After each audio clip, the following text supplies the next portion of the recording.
हरिओम। गुरुदेव की प्रसन्नता ही साधना का मूल। श्री गुरु गीता में भगवान शिव जी कहते हैं, आकल्प जन्मो कोटि नाम यज्ञ व्रत तपः क्रियाः ताः सर्वाः सफला देवी गुरु संतोष मात्रतः। अर्थात, हे देवी, कल्प पर्यंत के करोड़ों जन्मों के यज्ञ, व्रत, तप और शास्त्रोक्त क्रियाएं, ये सब गुरुदेव के संतोष मात्र से ही सफल हो जाते हैं। जब गुरुदेव के संतोष से इतना लाभ होता है तो उनके असंतोष से हानि भी तो होती होगी। इस विषय में एक प्रसंग है। 2007 के आसपास की बात है। एक दिन एक सेवक से पूज्य बापूजी ने आश्रम के दूरभाष पर बात की। उससे कहा, तेरी ऐसी ऐसी शिकायत आ रही है। सेवक बोला, जी ऐसा कुछ भी नहीं है। बापूजी बोले, सच बोलना। वह बोला, जी बिल्कुल सच बोल रहा हूँ।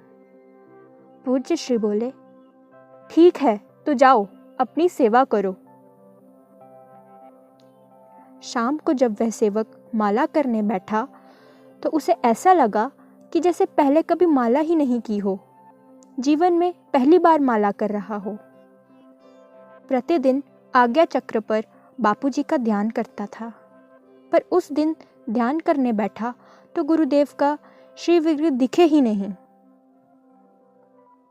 दूसरे दिन सुबह नियम का न्यूनतम माला करना, गुरु गीता जी की 30 श्लोक पढ़ना, वह भी उसे मुश्किल लगने लगा। इस तरह कई दिन बीत गए तो वह विचलित हो गया कि ये क्या हो रहा है। उसने विचार किया तो उसे ध्यान आया कि उस दिन मैंने सत्य को अस्वीकार करके गुरुदेव को नाराज कर दिया था। मुझसे भूल हुई है। जो गुरुदेव हमें गलतियों से पार ले जाना चाहते हैं, मैं उनके सामने अपने को ही सही करने की चेष्टा कर रहा था। गुरुदेव की अप्रसन्नता के कारण ही मेरा जप ध्यान नहीं हो रहा है और यह भूल समझ में आई है। यह भी करुणा निधान की कितनी बड़ी अहोती कृपा है। वह अहोभाव से भर गया।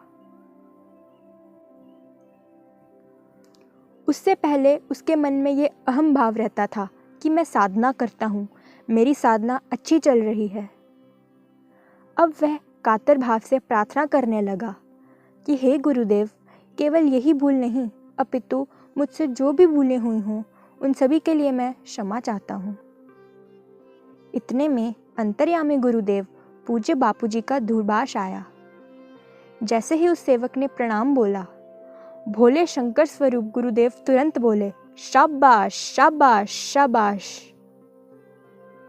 वह समझ गया कि गुरुदेव ने उसकी प्रार्थना सुन ली है।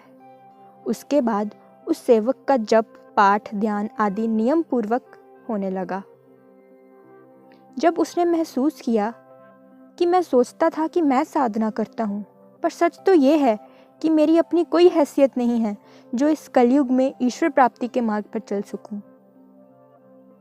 वास्तव में जो भी सेवा साधना होती है वह साधक के अपने बल से नहीं, गुरु कृपा के बल से होती है। और गुरुदेव के प्रति जितनी श्रद्धा होती है, जितने उनके वचनों पर आदर्श बुद्धि व प्रीति होती है, जितना ज़्यादा समर्पण होता है, उतनी ही गुरुदेव की प्रसन्नता मिलती है और उतना ही साधक ईश्वर प्राप्ति के मार्ग पर तीव्रता से आगे बढ़ता है।